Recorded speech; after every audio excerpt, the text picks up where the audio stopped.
Se eu tiver, eu lhes darei. Sou bom pastor, ovelhas guardarei. Não tenho outro ofício nem terei. Quantas vidas eu tiver, eu lhes darei.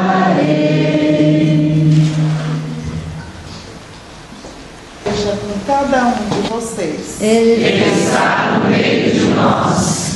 Anúncio da boa nova de Jesus, segundo Lucas. Glória a vós, Senhor.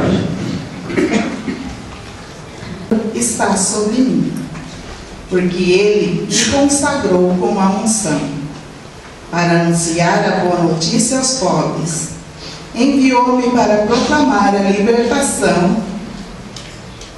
aos presos e aos cegos, a recuperação das vistas, para libertar os oprimidos. E é nesta provocação do Evangelho de Jesus que damos início ao segundo seminário teológico da Diocese de Prudente. A leitura vem nos provocar que, como leigos e leigas, qual atitude devemos assumir para transfigurarmos Jesus em nossas vidas e em nossas ações. Neste propósito, o segundo seminário ele traz como tema leigas e leigos, vocação, autonomia e corresponsabilidade. E como iluminação bíblica, vós sois o sal da terra e luz do mundo. O objetivo geral deste seminário é abordar o apostolado dos leigos e leigas. Qual a nossa missão enquanto igreja no mundo? Estamos passando por uma boa nova para todos nós leigos e leigas na Igreja do Brasil. A última Assembleia Geral dos Bispos, da Conferência dos Bispos, aprovou o Estudo 107, que vai se tornar agora o documento 105, onde vai tratar justamente sobre a nossa vocação e nossa missão enquanto leigos e leigas. E em 2017 e 2018, a CNBB decretou o ano do laicato, começando em novembro do ano que vem até novembro de 2018. Então, este seminário ele vem justamente para nos provocar que, enquanto comunidade de Prudente, enquanto Diocese de Presidente Prudente, qual é essa nossa missão de leigos e leigas. E hoje o tema específico é o sujeito eclesial, cidadãos, discípulos missionários. O que é ser sujeito eclesial em nossa igreja? Ano passado, no primeiro seminário, foi abordado o Concílio Vaticano II, todo o seu resgate histórico e também qual o nosso papel, o que o Concílio trazia de novidade para nós leigos, onde Dom José Maria Pires colocou muito bem que a igreja ela deixa de ser uma estrutura de pirâmide para uma estrutura circular, onde todos nós, povo de Deus, leigos, ministros ordenados, religiosos e religiosas, estamos dentro deste círculo, cada um com a sua responsabilidade. E é nessa ciranda que o nosso seminário ele vem cristiano para abordar essa nossa vocação de leigos e leigas, que muitas vezes não é tão valorizada como deveria, até mesmo por nós próprios. Até mesmo nós, leigos, não sabemos qual é a nossa missão, qual é a nossa vocação. Então, o seminário ele vem para provocar, para instigar essa nossa missão lá na comunidade. E o tema de hoje ele vem trazer como sujeito eclesial, ou seja, nós também somos sujeitos dessa evangelização. Nós somos sujeitos dessa igreja. Nós também somos membros dessa igreja de Cristo. Assim como o Concílio Vaticano II traz, igreja é igual ao povo de Deus, e nós somos parte desse povo. Se nós somos povo de Deus, nós também somos igreja. E para provocar e nos ajudar com este tema, eu queria convidar ele que é doutor em teologia pela Pontifícia Universidade Católica do Rio de Janeiro, mestre em teologia pela Pontifícia Universidade Católica também do Rio de Janeiro, bacharel em teologia pela Pontifícia Universidade Católica do Paraná, Professor de Teologia Sistemática do Departamento de Teologia da PUC do Rio, tanto na graduação e pós-graduação. Naquela universidade leciona atualmente a disciplina de Escatologia, Sacramentos e Eclesiologia e desenvolve projetos de pesquisa nas áreas de Escatologia, Eclesiologia, Laicato e Pastoral. Seus projetos de pesquisas são desenvolvidos correlacionando as áreas de Escatologia, Eclesiologia, Cristologia e Pneumatologia. Procura sempre discutir a partir da visão do cristão leigo, da cristã leiga, e sua situação na igreja e na sociedade. Ele que também é leigo, casado, pai de 2 filhos, né? É agente de pastoral ainda, né? E é com muita alegria que a gente acolhe do nosso amigo doutor teólogo César Augusto Guzman.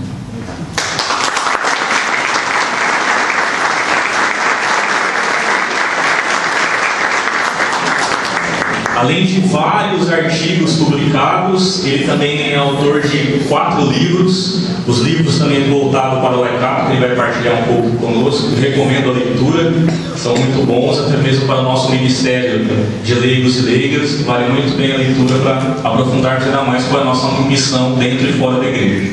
Né? César, fica à vontade. Obrigado. Muito bem, boa noite a todos. Boa noite. É uma grande alegria estar aqui com vocês. Minha primeira vez na cidade de Presidente Prudente. Obrigado, Renato, pelo convite. Obrigado a vocês pela acolhida, de deixarem as suas casas, suas famílias, seus afazeres, deixarem aqueles compromissos que vocês têm para vir atrás de um compromisso que é eclesial e que é fundamental, que é a formação da nossa fé, a caminhada eclesial, a nossa caminhada enquanto cristãos. Eu sou natural de Curitiba, tenho 39 anos, casado, Larissa, minha esposa, temos uma menininha em casa chamada Júlia, que tem 4 anos, e um menininho chamado Daniel, que na última sexta-feira completou 3 anos. Então essa visão de família, pai, eu acho que é uma bênção. Eu demorei muito para ser pai, foram quase 10 anos casados sem ter filho, achava que eu não tinha vocação para ser pai, e de repente fomos abençoados com uma menina e já emendamos um menino na sequência. E ser pai me ajudou a entender um pouco mais o amor de Deus, mas também os limites que existem nesse mesmo amor. Eu fiz teologia na PUC de Curitiba, depois fazer a pós-graduação na PUC do Rio de Janeiro, voltei a trabalhar em Curitiba por 7 anos na universidade, e depois, quando alguns professores do Rio acabaram se aposentando, eu acabei assumindo, fazendo uma aventura carioca, mudando de um lugar frio para um lugar um pouco mais quente. Estamos lá há 4 anos. Eu venho da Pastoral da Juventude, aquela Pastoral da Juventude clássica, que muitos de vocês aqui participaram ou participam, né? Então tenho muito orgulho dessa relação. Eu estive no ano passado, não muito longe de vocês, numa cidade chamada Santo Inácio, aqui na divisa do Paraná, num evento que celebrou os 40 anos da Pastoral da Juventude, e a marca daquele local é porque ali teve aquelas, onde os jesuítas passaram a defender os indígenas e deixaram aquela situação de opressão. E ali é uma igreja espanhola, muito antes da igreja portuguesa, da qual nós depois descendemos e fizemos parte. Então eu tenho muito orgulho de onde eu nasci enquanto igreja, de onde vem a meu berço, a minha caminhada de fé. O Renato me falou que muitos aqui de vocês são de comunidades de base, de pastorais. Eu venho também daí, e a minha referência eclesial, a maneira como eu me sinto igreja, vem dessa herança que eu tenho da minha infância, adolescência, juventude, que me fez entender alguns pontos da fé, e a partir desses pontos, ou dessas perguntas que me surgiram na fé, que me levaram a buscar, a conhecer, a aprofundar, e depois hoje trabalhar um pouco nessa dimensão. O Rio é um pouco diferente, porque no Rio não existe nem Pastoral da Juventude, não existe nem comunidades eclesiais de base. É uma diocese que tem uma história eclesial muito diferente de outras questões que ocorreram no Brasil. Mas mesmo assim, existe um resto de Israel que sobrevive, e que testemunha e que vive, e nas periferias e também em alguns locais no centro se encontram pessoas que ali trabalharam e que ali vivem a sua fé. Eu tenho conhecido algumas pessoas que no passado distante, trabalhava com Dom Helder Câmara, quando ele era um jovem bispo no Rio de Janeiro, ainda um pouco desconhecido, mas começou a sua militância, começou a sua atuação. E essas pessoas hoje se sentem um pouco desparoquiadas, deslocadas no contexto atual, mas se encontram, se reúnem nas segundas-feiras, e eu tenho me encontrado com essas pessoas todas as segundas-feiras à noite, e aí tenho um pouco a minha experiência, um pouco a minha dinâmica para poder aprender do que essas pessoas trazem. Eu tenho trabalhado muito a dimensão do laicato, e isso eu trago desde quando eu comecei a estudar teologia. Eu não fui estudar teologia numa graduação, numa faculdade, para tentar viver como teólogo, como pensador ou como escritor, mas por aprofundar minha fé. E sabemos que ainda é uma lacuna da igreja para com o seu povo o aspecto da formação. A formação que nós temos, ela é precária, ela é simples, ela é custeada basicamente pelos leigos, que têm que pagar desde o curso, desde a bibliografia, desde os eventos que participam, mas nem sempre é dada com o mesmo teor, com a mesma vontade, com a mesma resistência que é dada na formação dos seminaristas, na formação dos religiosos. Não que a deles não deva ser assim, mas a formação do leigo também deveria ser mais valorizada e deveria ser mais empenhada. Então eu parabenizo aqui a diocese de vocês e também o Conselho de Leigos local por essa iniciativa e por buscarem trabalhar esse aspecto formativo. Então eu comecei a minha caminhada eclesial, a formação, para tentar entender qual é a minha razão, por que eu aqui estou e qual é a minha finalidade. E aí comecei a me aventurar nessa dimensão da eclesiologia, da escatologia, do laicato. Aí eu escrevi esse primeiro livrinho, ainda eu já estava no Rio, no meu mestrado, Leigos e Leigas, na editora Paus, de 2009. E quando eu escrevi esse livro, eu dei de presente a um professor meu, que é padre, e ele falou assim: muito bom o seu livro, bem prático, bem pastoral, mas se você quiser investir a tua carreira na teologia, não perca tempo falando de laicato, vá fazer outra coisa. E aquilo fiquei chateado com a resposta que ele deu, mas também me motivei a mais, porque se os padres não valorizam aquilo que nós somos enquanto leigos, por que nós não nos valorizamos, afinal de contas, né? Existe uma culpabilidade da instituição naquilo que hoje reflete o rosto do leigado, mas também existe uma culpabilidade de nós, enquanto leigos, que sempre buscamos nos formar, buscamos entender, buscamos a razão daquilo que somos e para que somos. Até mesmo a palavra leigo é uma palavra carregada de aspectos negativos, aspectos pejorativos, é aquele que não sabe, aquele que não entende, aquele que não compreende. E nós somos chamados assim. Ah, isso é uma coisinha para leigos. Ah, isso aqui é um curso para leigos. Agora temos a CNBB mais um documento para leigos, como se o ser leigo fosse um empecilho, um problema, uma questão que não fosse tão valorizada na igreja. E é totalmente ao contrário, porque a igreja é formada, na sua maioria, mais ou menos 95% de pessoas que são leigas. E desses 95%, quase 70% são mulheres. E a ironia que nós temos é que muitas vezes nas nossas orações, nas nossas práticas religiosas, litúrgicas e pastorais, nós clamamos a Deus que mande mais operário para a nossa messe, porque a messe é grande, os trabalhadores são poucos, mas nós mesmos, junto com o todo da instituição, não valorizamos aqueles que são em maior número. Então, reconhecer a importância de ser leigo hoje, a importância de ser leiga hoje, a sua formação, aquilo que você pode oferecer à igreja, aquilo que você pode construir, é uma tarefa urgente e fundamental. E se os bispos nos olham com amor, com atenção e dedicam um tempo a nós, que bom, acolhemos, damos as mãos, caminhamos juntos. Se os padres nos olham com amor, com atenção, com respeito, que bom, damos as mãos, caminhamos juntos. Se os leigos também nos olham com atenção, com amor e respeito, que bom, damos as mãos, caminhamos juntos. Mas se isso não acontece, comecemos por algum lugar. Não no enfrentamento, não com oposição doentia, mas naquilo que vai aparecer no texto, que é chamada a corresponsabilidade. Cada fiel, cada batizado, cada cristão é uma peça, é uma pedra importante da igreja. Tem uma função, tem um porquê, tem um querer. Se você não assume o seu papel, a vocação que parte da sua pessoa não está acontecendo. Então você tem que assumir, você tem que puxar para dar a razão daquilo que você está buscando.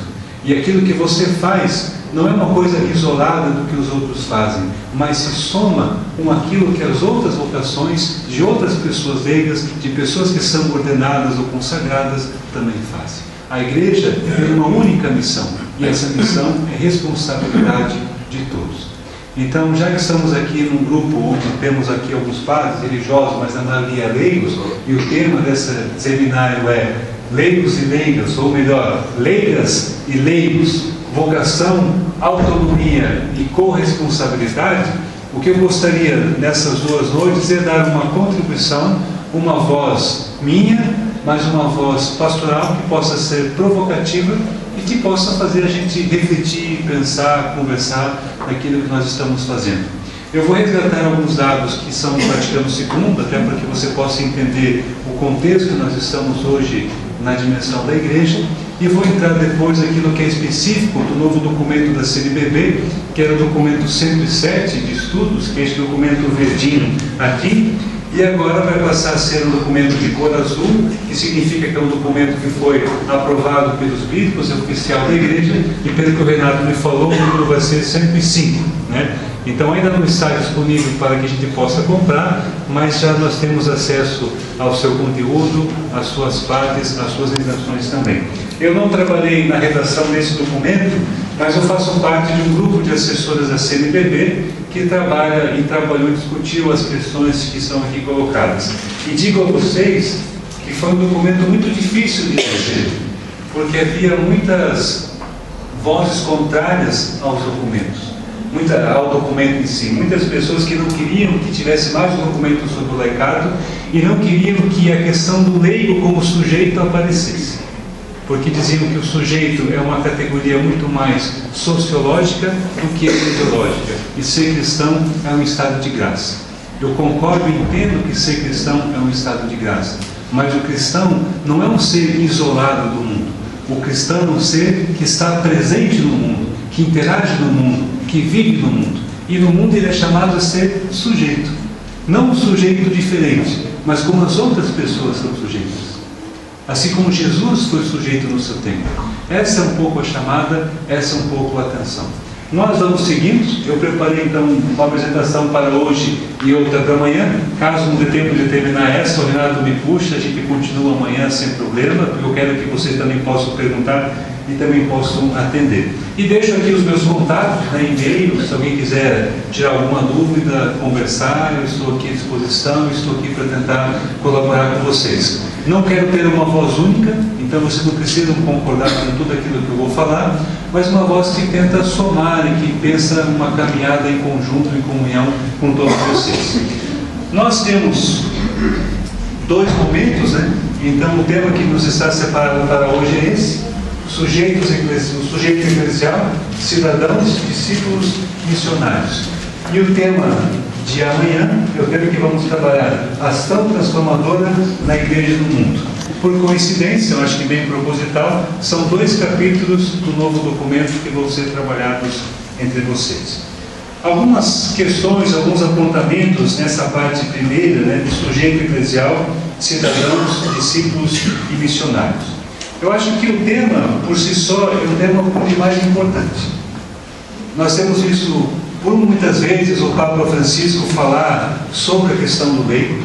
Se nós olharmos esse documento do Papa Francisco de 2013, que marca o início do seu pontificado, Evangelii Gaudium, não sei se todos já tiveram acesso ao documento muito profético, que dá uma nova orientação à igreja, tem 2 artigos que falam sobre o leigo. E não são muito boas as colocações que ele fala, porque ele acusa o laicado de uma certa passividade. Ele reconhece que existem ações muito positivas que emanam e que saem dos leigos, em muitos trabalhos sociais, trabalhos pastorais, um jeito próprio de construir a igreja, mas que também existe uma passividade. Podemos dizer que existem ocasiões onde o leigo preferiu que tenha um padre que decida as coisas por ele, e em outras ocasiões também existem alguns padres que preferiram decidir as coisas pelas pessoas. Nós temos uma cultura eclesial que se formou assim, e muitos de nós somos formados em ser aquele leigo que apenas ouve, que apenas acolhe e apenas obedece. Antes do Vaticano II, havia uma piada que circulava entre os bispos, entre os cardeais, que o leigo tinha 3 funções na igreja. A função de sentar para ouvir o padre, a função de se ajoelhar para comungar da mão do padre e a função de pôr a mão no bolso para sustentar o padre. Essa piada que circulava naquele contexto, ela é muito presente ainda hoje em muitas mentalidades, porque muitas pessoas vivem uma dependência, de certa maneira, infantil do padre, ou correm atrás de um padre ou outro. O que não é bom nem para o leigo, porque ele não está amadurecendo a sua fé e amadurecendo a sua vocação, e também não é bom para o padre, porque não é esse o caráter da sua vocação. Ele é chamado a ser um pastor que vai servir os demais ministérios, servir as demais vocações, mas não pode ser aquele que ocupa todos os espaços. Então, nesse documento, o Papa chama muito a atenção da passividade dos leigos. E ela existe. Então nós temos uma comunidade que é muito passiva. Existem muitas pastorais, muitas ações, muitos movimentos que estão muito à frente do nosso tempo, mas existem em muitas ocasiões certas passividades, uma visão muito ainda piramidal da igreja, como se existisse sempre alguém em cima que toma as decisões por nós, o que às vezes é mais cômodo, essa circunstância. Então o Papa acusa. O Papa também acusa do clericalismo. Então essa ideia de uma visão de igreja onde as pessoas ocupam parte dela para ser o poder. A palavra clero, a origem da palavra clero, é aquele que é tirado, ele é consagrado, aquele que é elevado. E o clericalismo entra nessa intenção, a pessoa se sente elevada, se sente superior, se sente maior do que os outros. É a busca pelo poder, que pode atingir tanto aqueles que são ministros ordenados, mas também atinge também muitos daqueles que são leigos, que ocupam espaço na igreja, mas querem o poder institucional, querem o poder da igreja e esquecem que o poder maior é o poder do serviço. Então acho que a temática do clericato é uma temática importante, relevante, que vem sendo debatida em alguns pontos. Nós temos muitas reflexões, muitos textos. O fato de nós estarmos vivendo 50 anos do Concílio Vaticano II é algo que é formidável, porque você tem que recuperar aqueles avanços que o Concílio trouxe, que não é mais uma igreja piramidal, mas é uma igreja que é comunhão e que é povo de Deus, e valoriza-se então a dimensão do batismo. Então são questões que tocam, e a CNBB percebeu isso. Já fazia muito tempo que havia tido um último documento, que foi o documento 62, que teve a sua importância, teve a sua legalidade, ainda é muito atual naquilo que ele coloca para nós, mas as novas perguntas da sociedade, as novas perguntas da igreja exigem de nós uma reflexão nova. E aí eles pegaram uma frase que estava lá colocada no documento de Aparecida, que diz assim, que o leigo é um verdadeiro sujeito eclesial. É uma frase solta que alguém colocou e ficou e os bispos aprovaram. E a partir dessa frase, o leigo como verdadeiro sujeito eclesial, é que o grupo de assessores da CNBB começou a discutir sobre essa intenção e propôs um documento que trazia esse título, Leigos Sujeitos Eclesiais. E aí aprovaram o documento, mas os bispos não aceitaram que a palavra sujeito aparecesse no título do documento. Porque o conteúdo fala, mas não aparece ali. Cada um tem um interesse, cada um tem um porquê e uma causa. Mas acho que é um avanço mais do documento.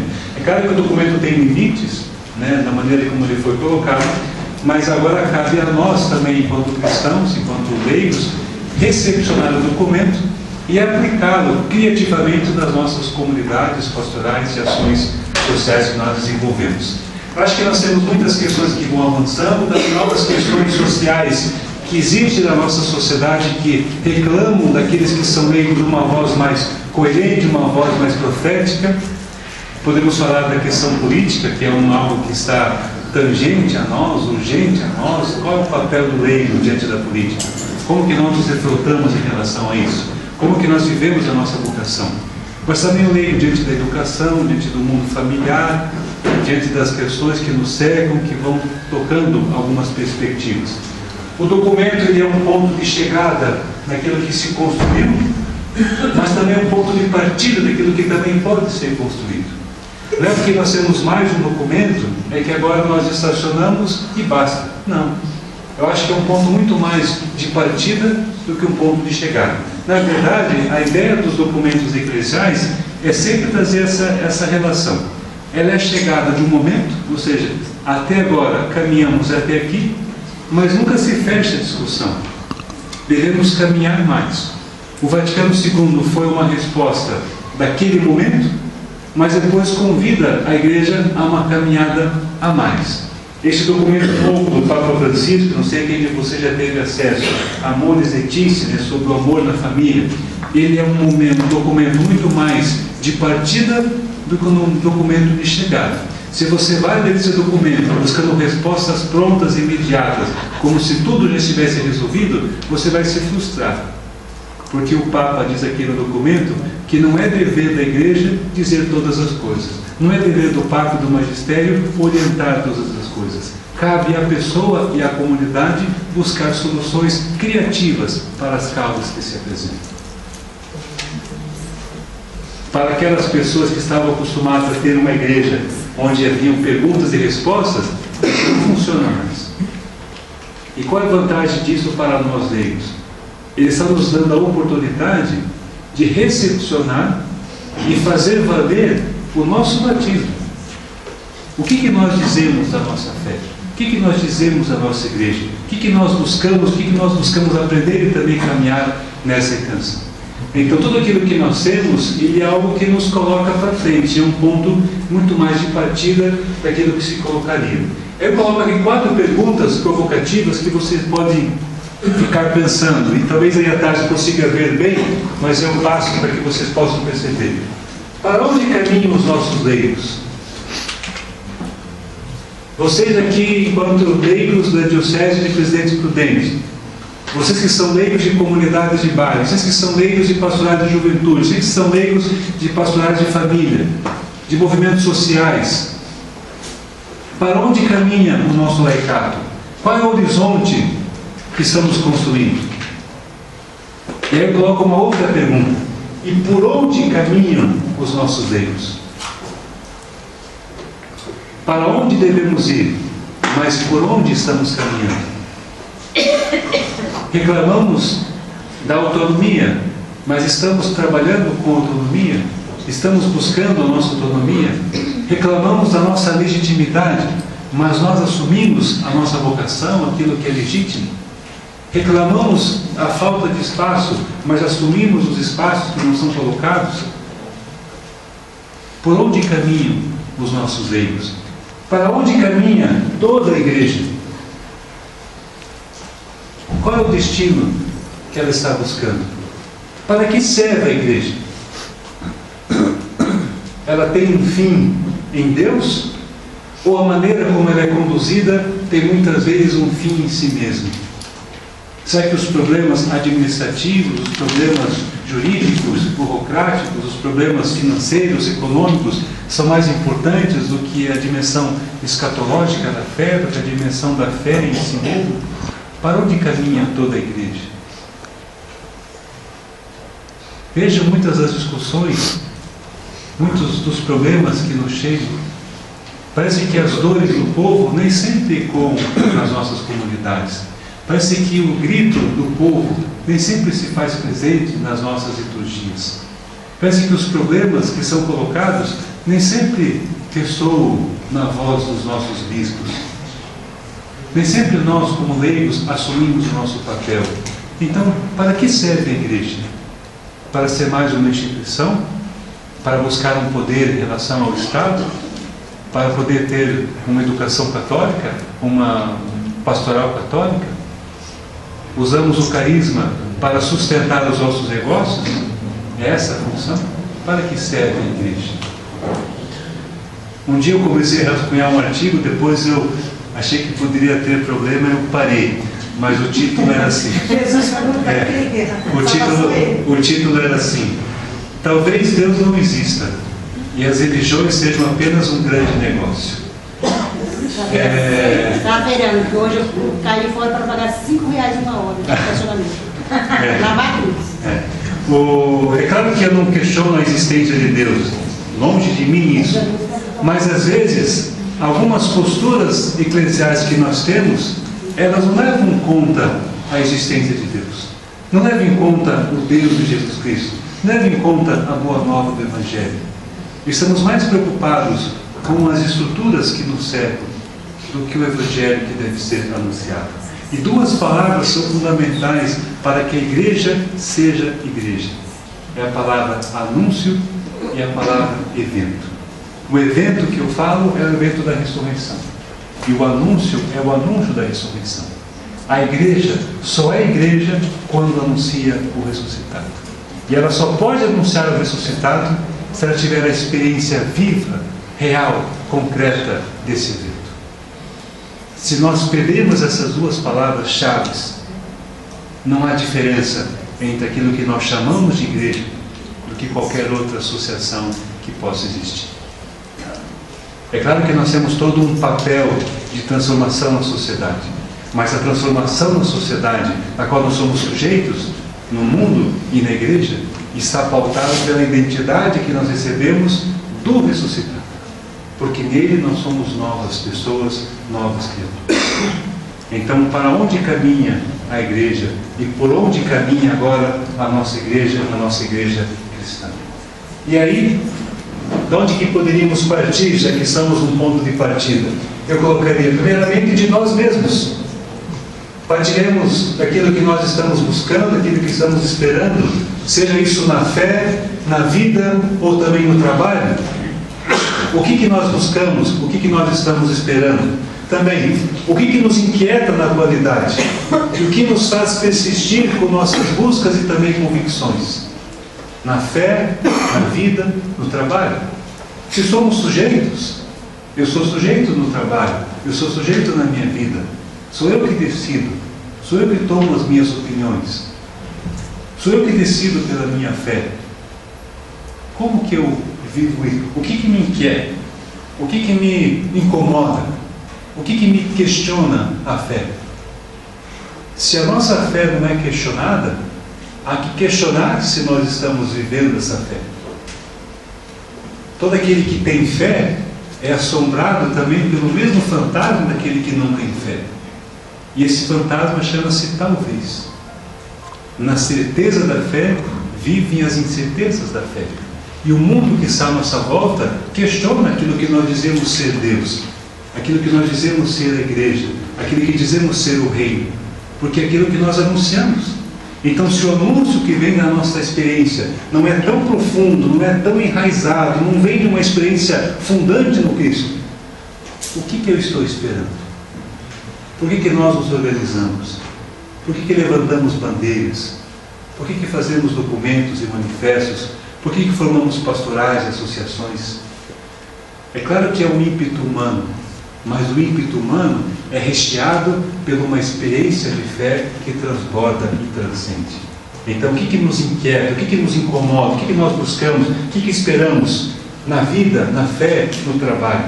E aí colocamos essa pergunta: leigos?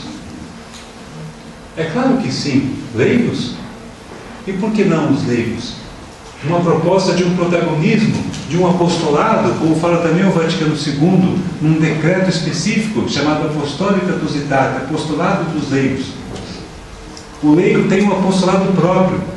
Não é o padre da paróquia que o envia, não é o bispo da diocese que o envia, não é a ministra da Eucaristia que o envia, não é mensageiro da capelinha que o envia, é o próprio Cristo que o envia.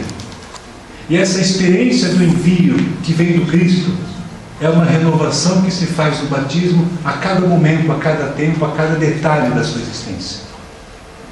Somos apóstolos, somos missionários, somos discípulos, não por um mandato eclesiástico, mas por uma experiência de fé naquele evento que nos marca. Nós somos chamados a ser sujeitos,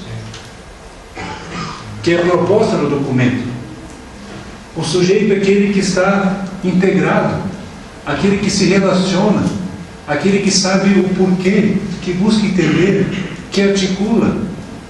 E nós somos sujeitos no mundo onde nós estamos, porque nós somos pais e mães de família, somos trabalhadores, somos funcionários, somos patrões, Somos donas de casa, somos estudantes, somos desempregados, somos novos, somos velhos, somos seres políticos que sofremos as angústias da política, mas também podemos exercer a nossa função politicamente, não apenas de modo partidário, mas também de modo atual, firme na sociedade, na coerência, na ética, na autenticidade. Somos sujeitos do mundo e também somos sujeitos na igreja.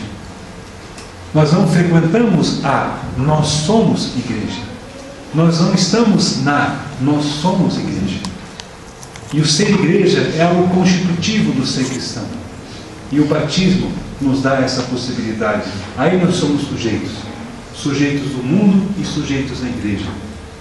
Como falava o documento de Puebla, em 79. Homens e mulheres do mundo no coração da igreja. E homens e mulheres da igreja no coração do mundo. Usando para cá eu poderia dizer sujeitos do mundo que são sujeitos da igreja. Sujeitos da igreja que são sujeitos do mundo. O que nos faz ser sujeitos do mundo é a nossa vida. É a minha experiência. É o fato de eu estar presente. O que me faz ser sujeito no mundo, sujeito na igreja, é o fato de fazer parte desse corpo eclesial. E não somos passivos, somos ativos. Aquilo que você faz na sua comunidade, por menor que seja, é importante. Aquilo edifica e constrói. Então, leigos, sim, leigos. Protagonistas, atuantes, sujeitos. Leigos são pessoas que têm algo a dizer ao mundo. E somente por meio deles é que se pode fazer. É o específico da sua vocação e missão, enquanto cristãos. E o mesmo vale para toda a vida. Isso eu estou extraindo do que diz o Concílio Vaticano II. Existe algo que só pela voz dos leigos se pode falar. Existe algo que só pela voz das mulheres se pode falar. O resgate desse lado feminino da igreja, tão obscurecido, tão escanteado, tão abandonado. O resgate da voz do leigo na igreja, nem sempre ouvido. Há uma diferença quando um leigo fala. Há uma diferença quando a mulher fala. Há uma diferença quando uma catequista fala. Há uma diferença quando o ministro da palavra fala. Desde que essas pessoas todas estejam imbebidas de uma experiência, de uma vivência, de um lado comunitário. Nós não ocupamos cargos, nós vivemos uma vocação. E temos algo a contribuir. Somos uma pedra da igreja. E se a nossa pedra está frouxa, essa parede pode cair. E o cimento que segura é o Cristo, é a experiência cristológica que nos garante. E os leigos devem ter a vontade de sentir com a igreja, em âmbito de fé, mas também sentir com o mundo, em âmbito de sociedade. Eu devo buscar ter esse sentimento comum com a igreja. Não existe uma fé que viva isoladamente. A fé exige o comunitário. A fé se realiza na esperança. E não existe uma esperança individual. A esperança sempre é coletiva, como já falava Bento XVI na Espessal. Não existe uma esperança individual. Aquilo que eu espero com o outro, com todos. Para o outro, no outro. Então a fé também exige a comunidade, exige a pessoa, exige o outro. Como que eu posso sentir com a igreja? Tem uma frase do concílio que diz assim: a comunidade toda, orientada pelo Espírito Santo, jamais pode errar na fé. A comunidade toda, orientada pelo Espírito Santo, jamais pode errar na fé. Porque é Ele que conduz a igreja. Ele não fala por uma pessoa individualmente. Ele fala pela comunidade. Então esse senso comum, esse sentimento comum é fundado e garantido pelo Espírito Santo. E eu senti também com o mundo. O que é que o mundo sente? Quais são as dores da nossa sociedade? Quais são as dores do mundo que nos cerca? Qual é o grito que vem das praças, das ruas, das casas, das escolas ocupadas aqui em São Paulo e no Rio, dos campos, dos agricultores, daqueles que não têm a terra, daqueles que têm a terra, daqueles que têm a saúde, daqueles que não têm a saúde. Resgatamos aqui aquilo que já falava o Vaticano II, todas as alegrias, todas as angústias, todas as esperanças, tudo aquilo que o mundo sente, a igreja também sente. Não existe nada que o mundo venha sentir que não encontre eco no coração de quem crê. Sentir com a igreja e sentir com o mundo, sentir com a sociedade.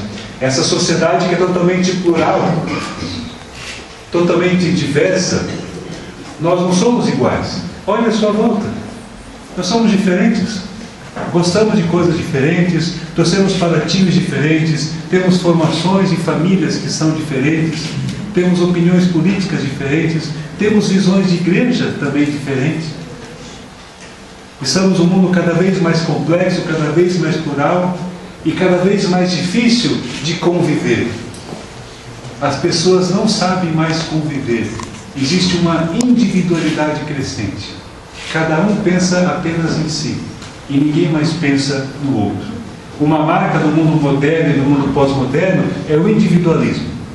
O eu por si só se basta. Só que o individualismo, dessa maneira colocada, é contrário à fé cristã, porque a fé cristã se realiza ao redor de uma mesa, onde o pão é repartido, onde a palavra é partilhada, onde todos são iguais. E talvez essa seja a nossa mensagem para o mundo, o sentido comunitário da existência, porque eu preciso do outro, eu necessito do outro. Esse mundo que tem uma série de problemas que nos afligem, que nos atingem.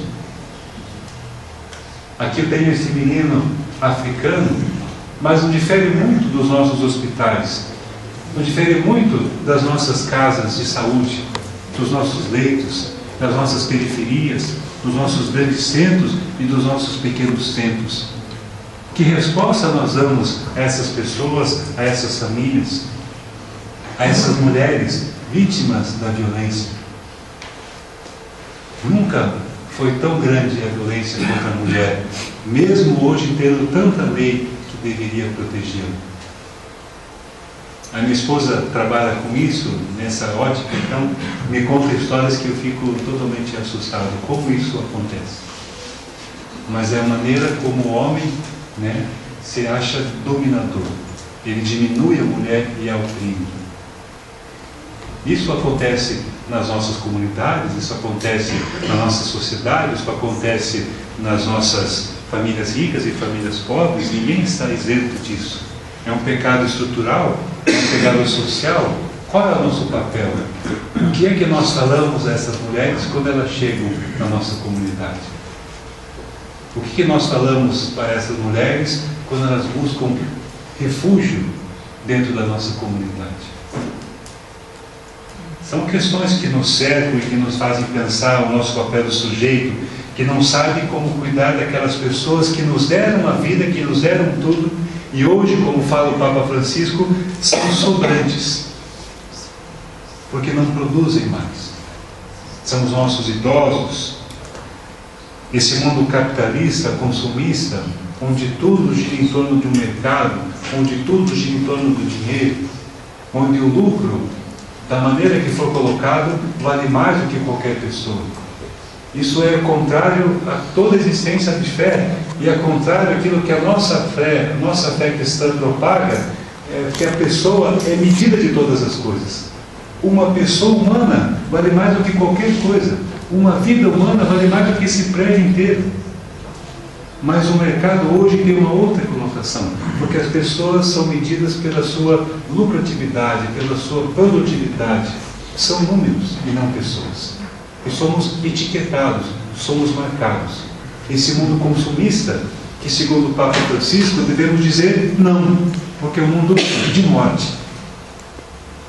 Se você ler o discurso que ele fez na Bolívia, foi muito profético nessa intenção. Se você ler o discurso que ele fez na ONU, foi muito profético nessa intenção. E não é só porque ele é alinhado e decorre e nasceu da teologia da América Latina, não. É uma evidência, isso é puramente evangélico, é puramente a proposta. Veja os profetas do Antigo Testamento, veja o profetismo de Jesus. Os profetas do Antigo Testamento protestavam contra o rei, contra o sacerdote e contra o povo. O povo que se deixa levar, o sacerdote que deveria apacentar e o rei que deveria proteger. E aí quem são as vítimas? Os mais vulneráveis, o órfão, o estrangeiro e a viúva. Qual é o discurso de Jesus? Quem que eram os bem-aventurados? Os mais pobres. Felizes vocês que são pobres, e ai de vocês que deixam os pobres pobres. Se você não corrige a estrutura da sociedade, você não muda. E na estrutura atual não há espaço para a vida. Devemos fomentar esse encontro, essa mudança. E aí também isso reparte o cuidado da terra. Aí temos a encíclica do Papa Francisco, Laudato Si, louvado seja. Qual é o nosso papel no cuidado do planeta, do meio ambiente?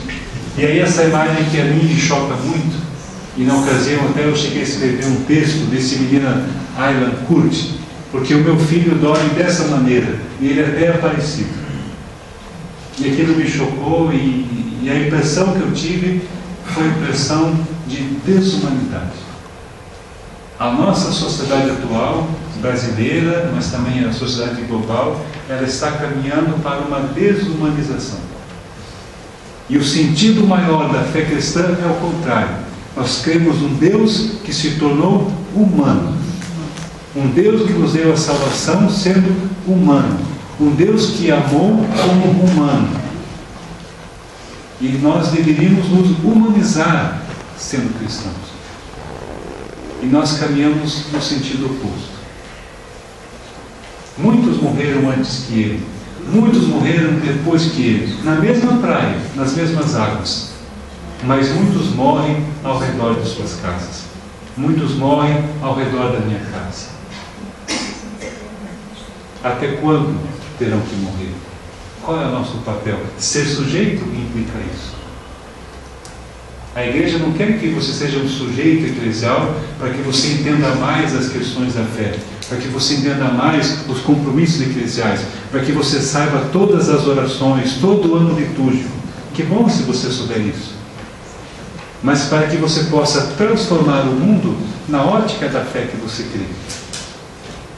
Antes do Vaticano II, antes desse concílio, que tem 50 anos, se falava assim: a salvação da pessoa, nem era a pessoa, a salvação da alma. O importante era salvar a sua alma. Então que se dane o mundo, o que importava ser a alma. Aí o concílio fala a salvação da pessoa integral. E também a transformação da sociedade. Não existe a pessoa sem o habitat que ela vive, sem o mundo que a serve.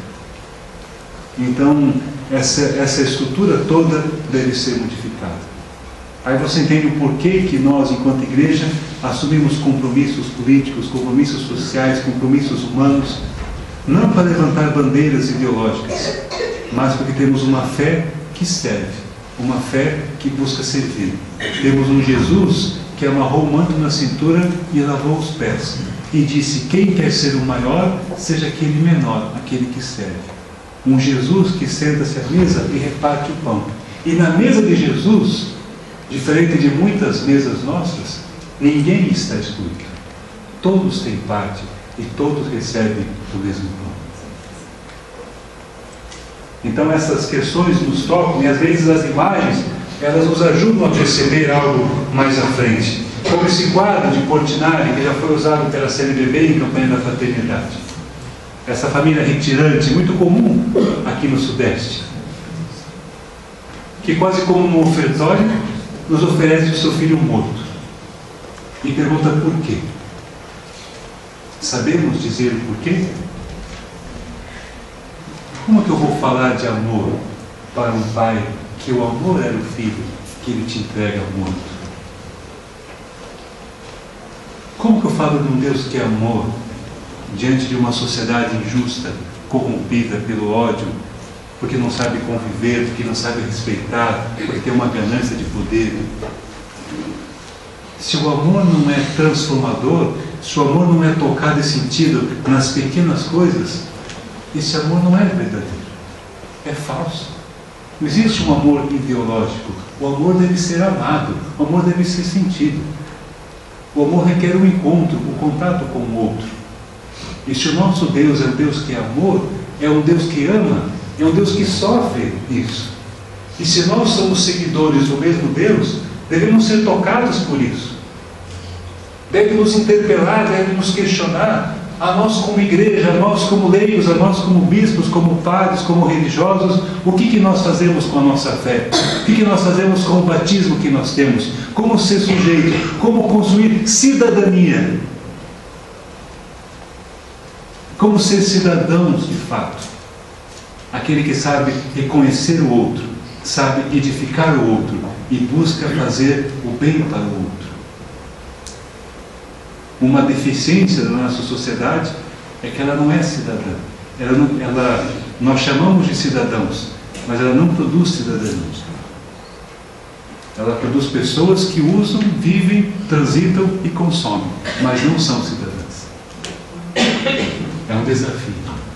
Como que nós podemos enfrentar essas questões? E aí, na minha teoria, na minha tese, devemos ter o mesmo sentimento que Jesus teve.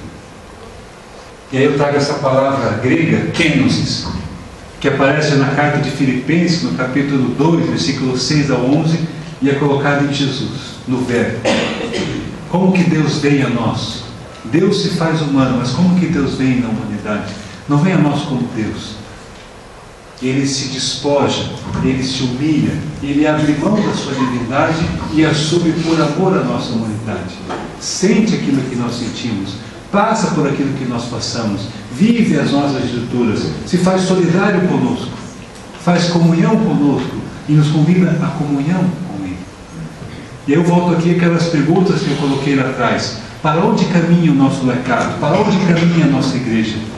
Se a nossa caminhada não tiver essa atitude kenótica de esvaziamento, nós sairemos sim em missão, mas uma missão que vai querer invadir o outro, conquistar o outro, buscar mais espaços e não serviço.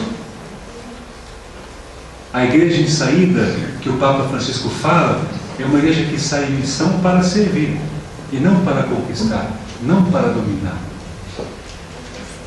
Sem essa atitude kenótica, nós ficamos muito distantes desse homem aqui. Que nós não vemos o seu rosto, mas nós seguimos os seus passos. Porque somente seguindo os seus passos é possível contemplar o seu rosto. Seguindo os seus passos, eu me encontro com a sua prática, com a sua vida, com as suas opções, com o seu caminho, com aquilo que foi o seu tempo. Se nós pegarmos as liturgias da Páscoa, que são muito recentes ainda para nós, quando as mulheres vão ao sepulcro e encontram lá o anjo, ele fala: quem vocês procuram? Não está aqui, mas vão a Galileia e lá vocês o verão. Qual é o sentido teológico de ir a Galileia? É porque foi na Galileia que Jesus anunciou o reino. Foi na Galileia que Jesus pregou, serviu, atendeu. Foi aquele que estava à disposição das pessoas. Então, quer conhecer o ressuscitado? Siga os seus passos. Siga as suas atitudes. Tome as mesmas opções. Faça aquilo que ele fez. Visite os mesmos lugares. Tenha as mesmas opções. Aí você vai ver. Eu tenho uma tese comigo com bastante tempo, eu coloquei ela nesse meu livro aqui, Futuro de Deus na Missão da Esperança. E a minha tese é bem simples para ser cristão. Ser cristão implica 3 opções fundamentais. A primeira delas é optar por Cristo. A segunda delas é optar pelas opções do Cristo. E a terceira delas, assumir as consequências dessa opção. O que é optar pelo Cristo? É optar pelo caminho do homem de Nazaré. Porque não é qualquer Jesus que eu faço opção. Eu faço opção pelo Jesus do Evangelho, o filho de Maria, o filho de José, o carpinteiro da vila, aquele que chama Herodes de raposa, aquele que entrou no templo e que desceu o sarrafo, aquele que acolheu a mulher pecadora, aquele que jantou com os publicanos, aquele que foi mal falado, aquele que foi morto na cruz, como criminoso. É desse que eu faço opção. Não um Jesus bonito, celestial, distante, muito doce, que no começo até é agradável, mas depois enjoa. É o Jesus de carne. E faz muito mal à igreja quando ela segue um Jesus que não tem carne. Faz muito mal à igreja quando ela segue um Jesus que não tem carne. Porque a verdade da fé, a verdade maior da nossa fé cristã, é um Deus que se fez humano, é um Deus que se encarnou. Isso nós vemos em Jesus. Então, qual é o Jesus que você faz opção? O Jesus do Evangelho. É o único que nós conhecemos. E é o melhor. É o melhor dos Jesuses daqueles que são apresentados. Quais são as suas opções? Opção pela justiça, opção pelos pobres, por fazer o bem, opção pelas crianças, pelos enfermos. São essas que nós devemos ter. Isso gera cidadania. Assim ele foi sujeito, assim nós somos sujeitos também. E quais foram as consequências para Jesus? Ele foi aplaudido, foi feito rei, foi aclamado, ou foi injuriado, condenado e morto como criminoso? Qual é a consequência para nós cristãos? Seremos elevados aos altares? Seremos famosos pela mídia toda? Vamos ter um programa na TV tal, seja ela católica ou não, todo mundo vai nos conhecer? Ficaremos ricos enquanto cristãos, ricos enquanto católicos? Ou seremos mártires como ele foi? Por que será que das 4 dimensões eclesiais fundamentais, a primeira delas é a martiria? Ser cristão implica uma vida de entrega, de doação. Você se entrega a isso, você vive isso. É o mártir da fé. Depois vem a diaconia, que é o serviço da fé. Depois vem a koinonia, que é a comunhão da fé. E depois vem a liturgia, que é aquilo que você oferece. Mas se você não testemunhou nada pelo seu martírio, se você não serviu a ninguém pelas suas obras de fé, e se você não fez comunhão com ninguém, e você é sozinho, o que você oferece a Deus? Somente a sua arrogância, mais nada. Então, como que podemos encontrar esse homem de Nazaré que nos mostra o Cristo Pascal? Essa pintura que está lá na casa de Dom Pedro Casaldário, aqueles que vão lá agora em julho vão poder contemplar essa pintura. Então temos aqui o Cristo ressuscitado, que nos aponta o futuro do seu reino, o reino de justiça, de amor, de paz, de realização, de promessa cumprida, mas que também traz as marcas da paixão e aponta o caminho do seguimento, que é o caminho de cruz. Quer me seguir? Pegue sua cruz e me siga. Quer ganhar a sua vida? Vai perder. Mas quem perde a sua vida por mim, vai ganhar. Aquele que crê em mim, diz ele no túmulo de Lázaro, mesmo que esteja morto, viverá. Isso é o sentido da fé cristã. A experiência do anúncio. Aquelas 2 palavras que eu falei, evento e anúncio. Evento e anúncio. Se nós, enquanto cristãos, deixarmos esfriar a chama do ressuscitado, a chama da ressurreição, nós não temos mais aquilo que anunciar. Já falava Dom Helder, lá atrás, o dia que o mundo perceber que o cristianismo tem medo e não tem mais nada para falar, acabou tudo. Por que é que nós falamos e por que é que nós agimos? Então são questões que nos levam àquilo que somos como leigos. Com muitos rostos, com muitas faces, com muitas atenções.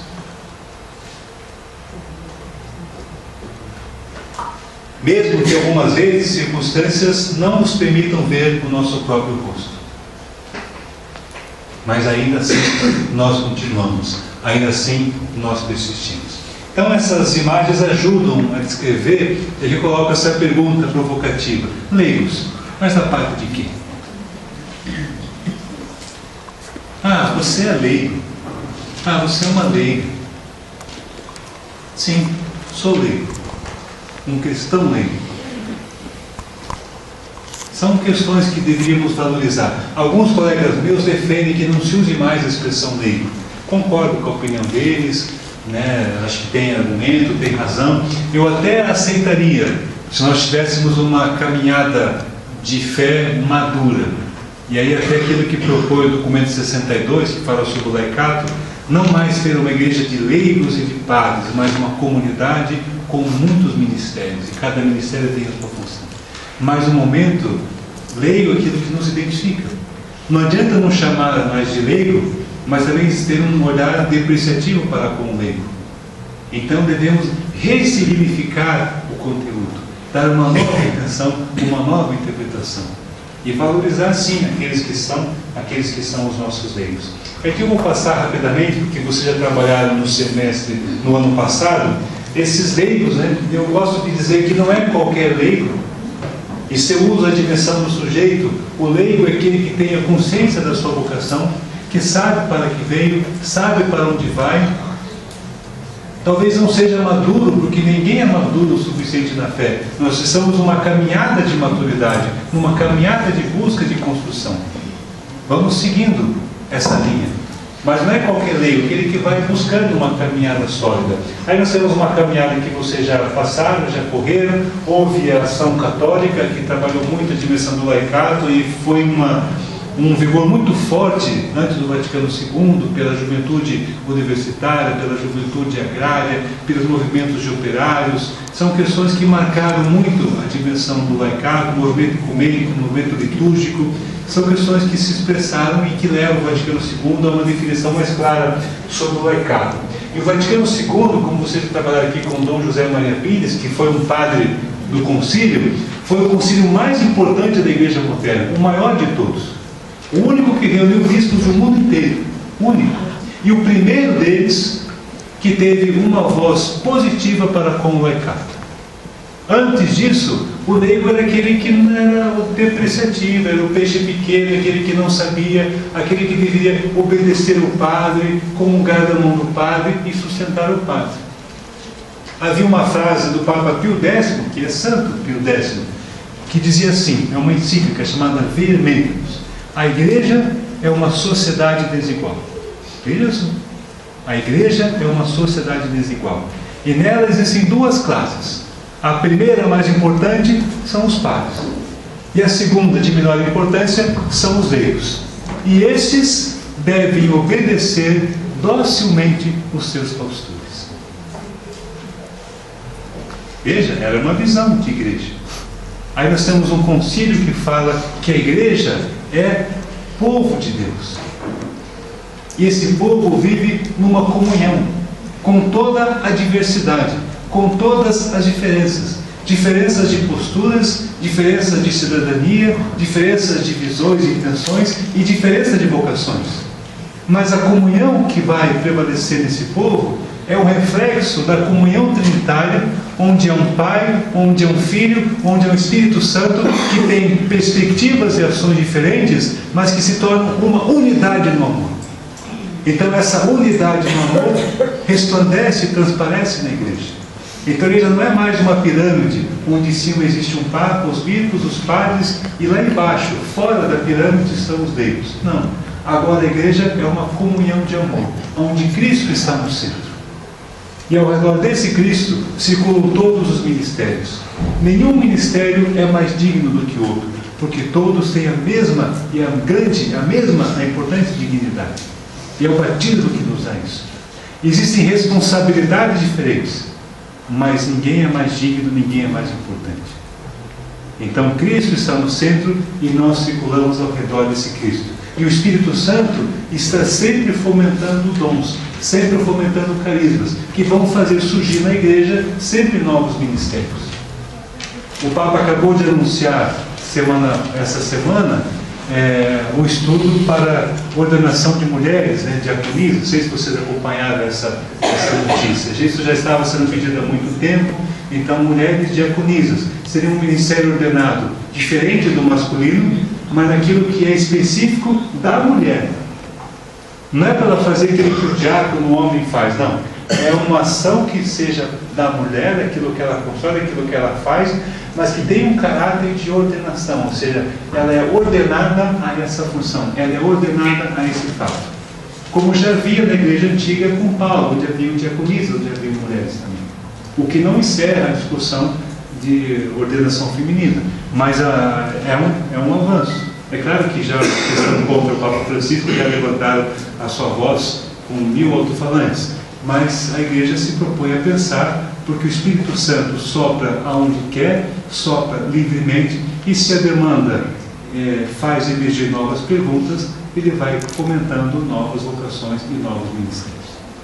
Então são pessoas que vão aparecendo. Então, esses leigos do Vaticano II, eles surgem numa particularidade. Existe um capítulo inteiro sobre a vocação dos leigos, é o capítulo 4, que fala aquilo que é específico da sua vocação, com 3 funções fundamentais, que é a função de ser sacerdote, como Jesus Cristo foi, de ser profeta, como Jesus Cristo foi, e de reger, de organizar o mundo, como Jesus Cristo fez e foi. E a função do leigo é uma função no mundo, na sociedade. Deus não tira ele do mundo, mas Deus o convida a ser semente de santificação no mundo. Deus não muda o seu estado, mas Deus torna pleno o seu estado. E o que ele faz no mundo? Ele não vai na praça da cidade ficar cantando o Salmo 92. Ele vai viver como pai, como mãe, como trabalhador, como estudante, como cidadão. E na sua cidadania, ele testemunha aquilo que é autêntico do Evangelho. O mesmo documento de Aparecida que fala do leigo como sujeito, fala que o leigo tem um jeito próprio de ser e fazer igreja. Por isso que ele é sujeito eclesial.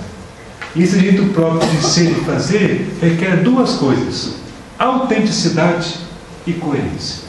Eu tenho que ter uma fé autêntica naquilo que eu estou professando e tenho que ser coerente. Aquilo que eu desenvolvo na sociedade tem que ter coerência com aquilo que eu estou professando. É um pouco aquilo que nós descortinamos na ótica do Vaticano II e que vem a partir de então. Nós temos um trabalho grande na CNBB sobre o laicato, e eu queria reforçar aqui que a CNBB foi fundada por Dom Helder Câmara com um grupo de mulheres, não com bispos. Esse é um dado histórico interessante. Ele reuniu um grupo de mulheres e numa mesa fundou a Conferência dos Bispos. Depois os bispos foram se associando e foram se chegando, e hoje é o órgão que representa o episcopado brasileiro. Mas foi fundada por mulheres, como bispo. E ainda hoje existe lá uma comissão do laicato, porque também tem a parte das SEBs, porque tem o setor da juventude, ou seja, a presença dos leigos da CNBB é muito forte, é muito atuante.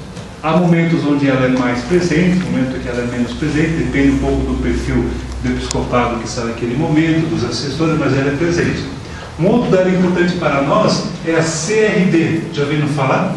Conferência dos Religiosos do Brasil, onde a discussão do leigo está tão alta e às vezes até mais à frente do que nós leigos. Eu sei aqui que alguém aqui é da vida consagrada, mas nós temos hoje uma carência de vocações e muitas congregações têm muitas obras, sejam hospitais, sejam escolas, ações sociais.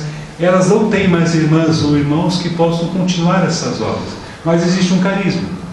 Então eles querem usar leigos que são ou que se identificam ou que são funcionários que possam viver o carisma como leigo, mas continuar a obra. Então existe um carisma comum, mas uma diferença de chamado e uma diferença de vocação. A maioria dessas congregações clássicas, eles têm essa realidade. Eles têm poucos irmãos, poucas irmãs para a quantidade de obras e ações que eles desenvolvem. Então é uma caminhada que está sendo feita. E também o conselho de leigos tem uma presença muito forte, muito atuante. Algumas dioceses mais, outras dioceses menos. Na CNBB é uma voz que é muito ouvida. Aqui, pelo jeito, é uma voz muito ouvida e muito representada. Existem os conselhos paroquiais, os conselhos diocesanos, também os conselhos regionais e os conselhos, o Conselho Nacional. E agora houve uma mudança na Santa Sé, no Vaticano, que a parte do laicato não vai ser mais um conselho, vai ser uma congregação, vai ser um dicastério, o dicastério do leigo e da família. É uma coisa assim que vai se chamar o nome.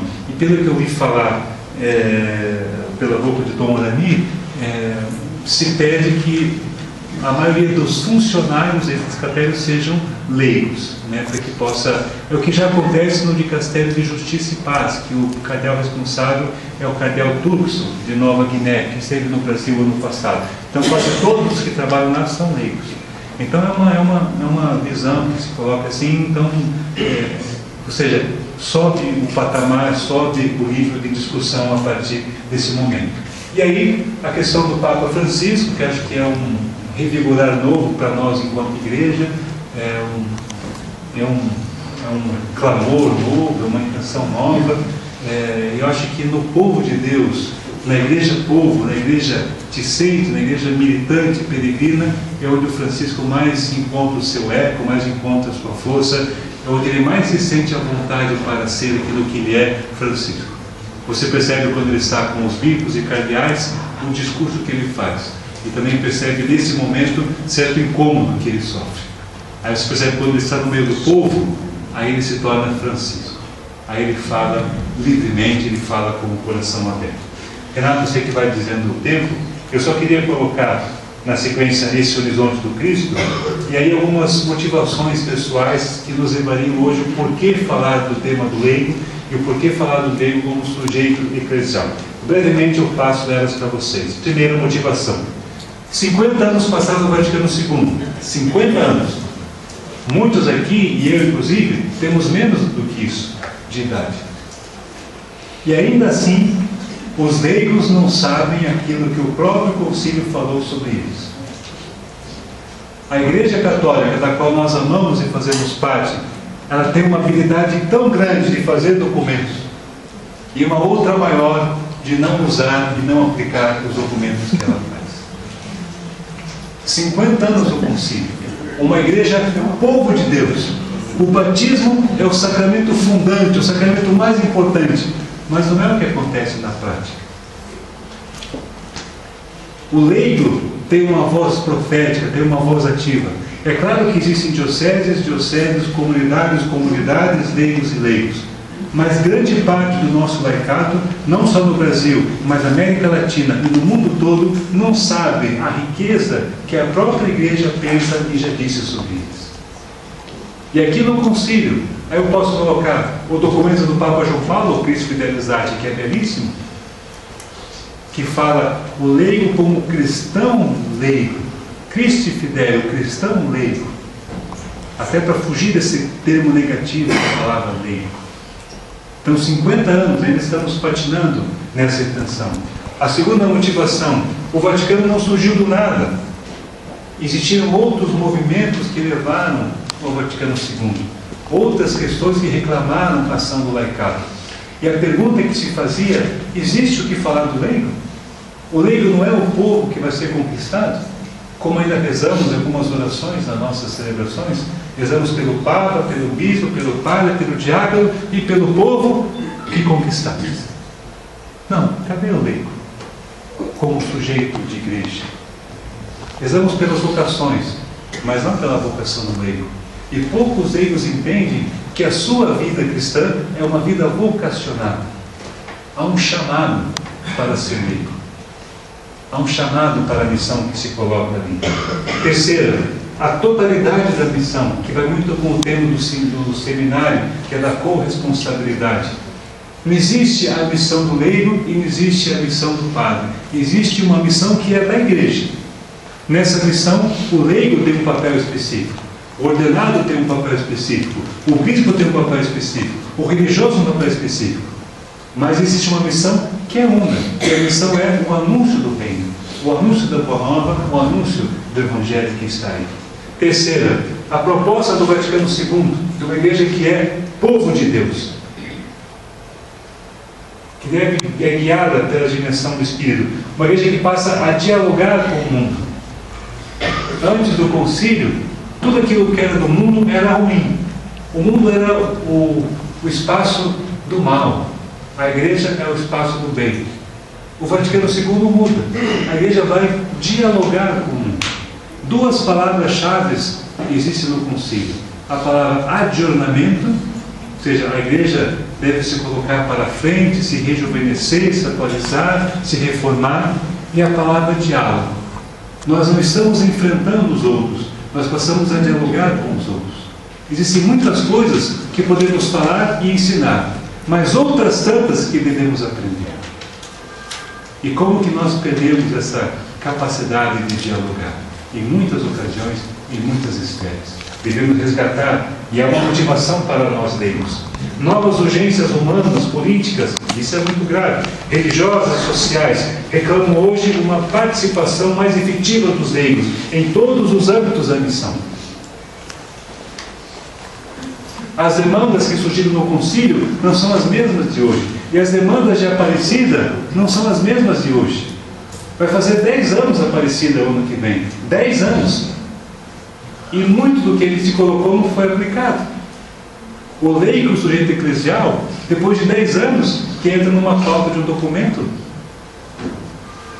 A reformulação das paróquias que propõe Aparecida não aconteceu.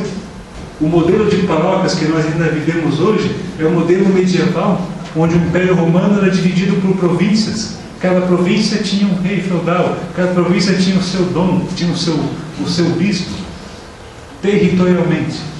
Só que hoje nós sabemos que as pessoas não frequentam mais as comunidades territorialmente, mas muito mais afetivamente. Isso vem da experiência do próprio Cristo. Como que Jesus formava comunidades onde haviam laços de afetividade? Ele chamava André, que tinha irmão Pedro. Chamava João, que tinha irmão Tiago. Chamava Marta e Maria, que era irmã de Lázaro. Na casa dessas pessoas, onde havia uma afetividade, ele formava ali a sua comunidade. Assim também foi com Paulo e com a igreja primitiva. Assim também é com vocês quando surgiram muitas das comunidades.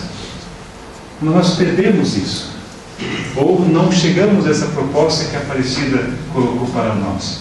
Depois, o visitar e conhecer o concílio, essa nova visão de igreja fundamentada numa questão, ou seja, avançar mais a nossa visão eclesial.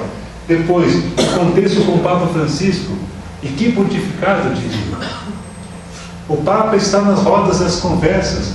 O Papa é o mais citado nas redes sociais. O Papa é adorado por crentes e não crentes, por católicos e não católicos, por ateus, ateias e aqueles que são qualquer coisa. Os únicos que estão incomodados com o Papa, segundo uma pesquisa que surgiu nos Estados Unidos, são os seminaristas. Foi feita uma pesquisa lá, e o que se achava do Papa? E aí o povo gostou muito do Papa, os bispos estavam ajudando com o Papa, os padres também, mas os seminaristas americanos estavam muito apreensivos, assustados com o novo Papa. Isso em 2013. Não sei se isso mudou de lá para cá e se isso também reflete aqui no Brasil. Mas é um jeito novo de ser igreja. Um Papa simples. Não sei se o Dom José Maria Pires, quem aqui esteve no passado, comentou que no João 23 entrava aquela cadeira gestatória, tipo uma liteira, com uma coroa, aqueles mantos todos, e o povo ia até abanando ele. Aí quando entra o Paulo VI, já que já estava avançando o concílio, ele não muda a roupa enquanto Papa. Ele entra na Catedral de São Pedro com a roupa de bispo. Com a roupa de bispo. Com o cajado do bispo, o báculo e com a guita do bispo. Igual a todos os outros. Aí entra, que é um dado importante do concílio, que é a colegialidade episcopal. Antes do Vaticano II, havia uma igreja de Roma, que era uma espécie de igreja-mãe das outras igrejas. O Papa era aquele que estava acima de todos. O Vaticano II muda. Não. Existem as igrejas locais, e a comunhão das igrejas locais é que faz a igreja universal. A igreja de Roma é uma igreja a mais. E o Papa, por tradição, preside os bispos na caridade, mas não é o chefe. Não está acima. Então, o Paulo VI dá esse exemplo. Aí temos o Francisco, que é eleito, e olha que interessante, Francisco é o primeiro Papa eleito no espírito do concílio, porque o João Paulo foi padre conciliar, o Ratzinger foi assessor do concílio enquanto jovem teólogo, e o Bergoglio, ele só viveu o pós-concílio. E ele se torna bispo, padre e bispo, na América Latina, que é a igreja que mais absorveu e que mais viveu o concílio. Tanto que tem uma teologia própria, da qual o Papa sai, e na Argentina chama Teologia del Pueblo, que trata a questão da cultura. E é natural que nos 50 anos, onde há uma crise institucional, o Papa surge da América Latina. E não é um Papa qualquer, é um Papa que está enriquecido pelo jeito latino-americano de ser. E ele aparece na casa de São Pedro só com a roupa branca. E se você vê as suas missas diárias, ele celebra como qualquer padre normal. Não usa mitra, não usa báculo, não usa nada. Quem serve ao altar serve da maneira que está. Diferente lá da onde eu trabalho, onde tinha uma missa, aí não tinha quem ajudasse a servir o altar, eu pedi para o menino, mas eu não posso porque eu não vim com o sapato e a calça preta. Mas o que tem a ver o seu sapato e a calça preta? Mas tem gente que acha mais importante esses detalhes do que servir o altar, do que servir a comunidade que está ali. Então, é um gesto interessante. Aquele episódio que quebrou o barco, vocês viram esse episódio? Então, quando ele foi na Bósnia, o fotógrafo, sem querer, bateu e caiu no chão e quebrou o barco. Que tragédia! Aquilo era centenário. Quantos papas seguraram aquele negócio? O que ele poderia pegar um outro e pensar, não, encheram de durex e ele figurou o barco cheio de durex. E ainda ele faz pose para a foto, para mostrar para as pessoas o que vale no ministério. Não é isso que é importante, mas é a palavra, é a sua presença, a sua atitude. São gestos concretos. Né? Então, são essa experiência desse homem Francisco me encanta. Eu digo que é um cantar novo. É um cantar novo. E devemos rezar muito pelo Papa, porque não é fácil a sua vida, não é fácil a sua intenção, e ele sofre muito. Podemos realmente falar mais também sobre essa dimensão. Outra, mais um documento. E agora? O que faremos com esse documento que aí estamos? Qual é a recepção crítica e criativa que vamos ter dele? Vamos engavetá-lo? Houve um problema aí, eu não sei se você sabe, mas vocês estudaram o documento aqui? O 107? Houve 4 redações do 107. E a que os bispos aprovaram, que vai chegar à nossa mão, é a 5ª redação. Só que para as comunidades só chegou a primeira versão. Qual é a nossa participação? Eu entendo que é uma questão logística, de construção, todos poderiam participar, a editora não tem essa distribuição coletiva, mas e agora? Temos um documento, reflete ali a nossa visão, reflete ali a visão do laicado, reflete ali a opinião dos nossos pastores, dos nossos bispos. Quais são os pontos que avançam e quais são os pontos que há limite? Existem muitos pontos que o documento avança. O ser sujeito avança muito. Devemos trabalhar essa intenção. O ser sujeito avança demais. Mas há limites. Por exemplo, não há uma parte no documento que fala o rosto do laicado. Quando fala o rosto do laicado, o que você imagina? É o rosto das pastorais, dos movimentos, das ações, dos grupos, das comunidades, dos diversos modelos de eclesialidade que existem na Igreja do Brasil. E lá aparece o quê? Na igreja todos começamos como leigos. Alguns depois casam. Outros depois são chamados à vida consagrada. E alguns depois viram padres. É isso, é um limite. Bom, alguém mandou essa emenda e foi aprovado e ficou assim. Mas não reflete. Agora, eu vou ficar batendo nisso? Não, é o limite. O que é de bom no documento? Eu pedi isso com o padre Libânio. O que é de bom? O que eu tiro de positivo? Se é uma vírgula que é de positivo, como que eu faço ressoar essa vírgula?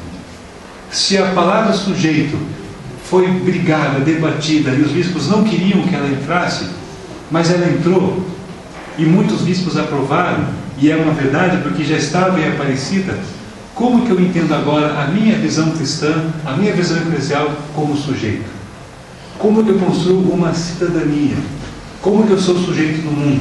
Como que eu vivo a autonomia da minha fé? Que é uma palavra intrigante. Autonomia. O sujeito, num discurso sociológico, tem que ter autonomia, também na filosofia. Eu sou autônomo por ser sujeito.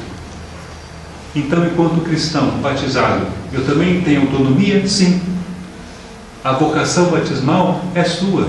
O batismo é um encontro seu, particular com Cristo. É você que morre e você que nasce nova criatura. É você que experimenta e aceita de sim a sua fé. Então você tem autonomia. E a autonomia não é sinônimo de rebeldia. Agora cada um faz o que quer, não. A autonomia requer maturidade. A busca de maturidade, a caminhada à maturidade, essa busca que nós temos como cristãos é que vai fazer isso.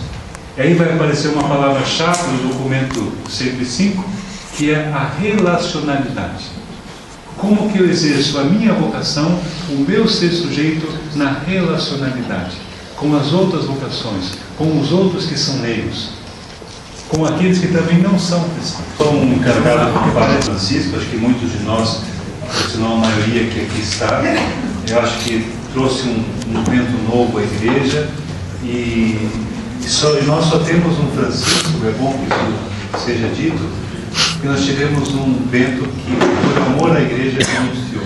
Então, que deve ser colocado, isso vai entrar para a história do pontificado dele, alguém que teve a coragem de reconhecer que há problemas estruturais e que não havia na sua pessoa saúde, condições humanas e também de gestão de fazer isso. Não apenas enuncia, mas o seu discurso expõe não apenas aos cardeais, mas a toda a sociedade, ao mundo todo, que há problemas e há problemas graves que envolvem a instituição, desde a demanda financeira e escândalos, assim, sucessivamente. E por causa dessa maneira que foi feita a renúncia que levou à eleição de Francisco. Se por acaso o Bento tivesse caminhado até o final dos seus dias, pelo jeito ainda deve estar longe, e morrido, e nada daquilo nos chegasse, com certeza alguém da Cúria Romana teria sido eleito o Papa e essa primavera toda eclesial que nós estamos vendo não teria acontecido. O fato de ter havido essa renúncia gerou uma expectativa dos cardeais, gerou uma expectativa da comunidade, dos discursos. Hoje nós já sabemos que antes da viagem do Bergoglio para Roma, a conferência alemã já havia se reunido, havia pensado no seu nome como uma proposta que havia surgido, até porque parece que ele teve alguns votos significativos no conclave de 2005. E depois também teve a construção de Dom Cláudio Humide, do cardeal Maradiaga, na América Latina, e que foi um consenso a construção do nome Bergoglio, e aí a novidade maior é que ele assume o nome de Francisco. E eu lembro que antes disso, naquela semana, o Boff, o Leonardo diz que o Papa deve se chamar Francisco, e aí o Papa aparece com o nome de Francisco, que de fato é um nome que é um critério. Eu não sei se vocês se deram conta, eu tento acompanhar tudo que escolhe do Papa, mas na primeira missa dele como Papa, na Praça de São Pedro, ele, como de costume, não dá a comunhão às pessoas. E até aproveito para falar em comunhão, a saudar os 50 ministros da Eucaristia que estão aqui no Santuário Nossa Senhora Aparecida. Parabéns.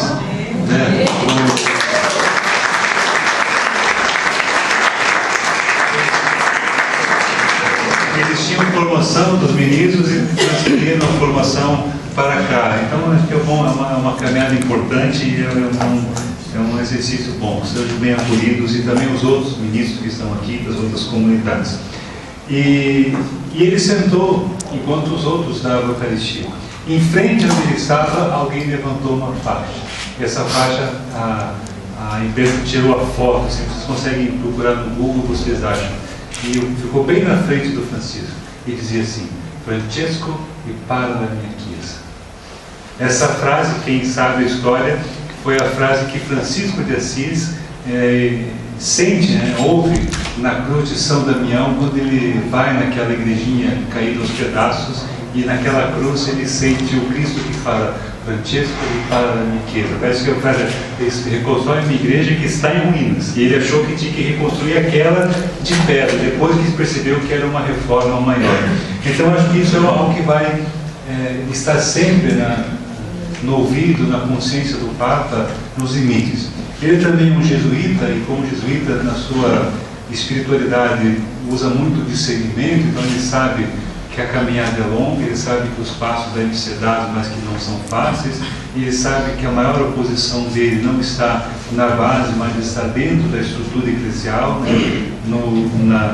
Na véspera do Sínodo de 2014, 5 cardeais, e um deles era o cardeal Miller, que é do prefeito da doutrina da fé, escreve um livro contra a atitude do Papa no Sínodo. No Sínodo do ano passado, 100 bispos entregam na véspera do Sínodo uma carta ao Papa que ele não fizesse as mudanças que gostaria de fazer no Sínodo. É quase um Michel Temer, sabe? Então, você vê a coisa como está indo ali. Então, ele sabe, ele percebe onde que são os problemas, mas também sabe que o processo é longo. Eu vi uma vez uma frase do Dom Cláudio Humes, acho que essa frase ajuda o Renato a entender a questão.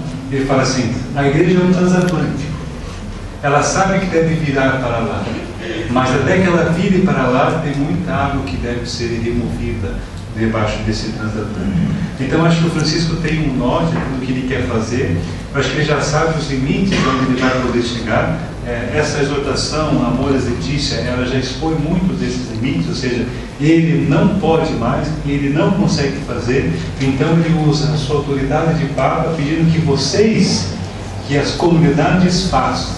Ele fala: famílias, avancemos, há limite, avancemos. Teólogos da moral, que são aqueles que são muito perseguidos pela igreja, teólogos da moral, avancem, avancem. Isso é importante. Veja, existe sempre um cerceamento, um avanço. Então ele sabe desses limites e convida as comunidades a um acolhimento. Mas de fato é muito triste quando você vê todo um discurso inovador, encantador, que inflama o todo do Papa Francisco, e nós vamos nas nossas comunidades, não todas, mas muitas das nossas comunidades ou paróquias ou locais, e aquilo que se evidencia hoje é igual àquilo que se evidenciava 5 anos atrás. Ou seja, não houve ainda uma conversão na prática da causa Francisco. Francisco corre o risco de passar como aquele que falou muito bem e tinha boas ideias para a igreja, mas que nós não tivemos a coragem e a ousadia de seguir a sua proposta. Por isso que ele pede no Evangelical: ousadia, coragem, não tenho medo. Só que nós estamos com medo, estamos sem coragem e não estamos ousados, porque talvez seja cômodo a estrutura. Talvez esteja cômoda a estrutura eclesial naquilo que nos mantém como leigos, como padres, como bispos, naquilo que nós já fazemos. Então são versos que caminham, acho que devemos caminhar também, e talvez expressões como essa, movimento que vocês fazem parte, pastorais, comunidades, sejam um bom instrumento para que possa se ressoar o Francisco. Nós temos insistido muito no discurso: devemos ressoar o Papa, ressoar as ações do Papa, ressoar as frases do Papa. Eu também confesso que eu esperava mais do documento da família, por tudo aquilo que se projetou em torno dele. Mas se eu bato no documento, eu estou somando a minha voz, a voz daqueles que são contra o Papa. Então eu tenho que pegar aquilo que é valioso, aquilo que é profundo, e devo fazer ressoar essas questões mais e mais. E os limites que estão no documento não são limites do Papa, são limites do sínodo. Os bispos não chegaram a consenso. E diferente do Bento XVI e do João Paulo II, ele não quis decidir sozinho, porque os outros dois decidiam diferente dos outros bispos. Desde Paulo VI isso acontecia. O sínodo decidia uma coisa, mas o Papa decidia outra. Às vezes inconveniente, às vezes quando não havia um acordo ele tomava uma posição. E o Francisco quer resgatar a colegialidade. Nem que seja um passo pequeno, mas que seja dado para frente, para que não crie um autoritarismo. E de nossa parte devemos ter o cuidado de não criar uma papolatria, ou seja, de ficarmos encantados com o Papa, mas não agirmos da maneira como ele propõe, da maneira como ele atua. Isso é muito... A sociedade atual, conversava com o Padre Paulo, antes, seja ela no religioso ou no âmbito político, ela é muito carente hoje de lideranças. E nós somos muito tentados a criar messias. Então, há messianismos religiosos e messianismos políticos. E para ser fiel ao Evangelho, vale dizer que no tempo de Jesus haviam muitas correntes messiânicas. E Jesus rejeitou todas. E o messianismo que ele propõe é o de serviço. Então, acho que é um pouco essa nossa provocação, e acho que é uma inquietação de nós que estamos aqui leigos, os padres também, de alguns bispos, essa provocação, como ressoar o Papa para que essa prática dele ela possa acontecer, ela possa ser algo de fato. Tanto que o próximo sínodo, se não mudar, mas pelo que eu ouvi falar, deve tratar sobre a formação dos novos padres, ou seja, tratou da família, agora vai tratar dos padres, e é uma preocupação que existe. Na PUC, onde eu trabalho, temos pouquíssimos seminaristas. Talvez não sei aqui onde os padres estudaram, mas na década de 70, 80, muitos estudavam nas universidades e muitos iam também fazer pesquisas e doutorado, mestrado. Hoje temos um número muito pequeno de padres estudando e um número muito pequeno de seminaristas que estudam em universidades.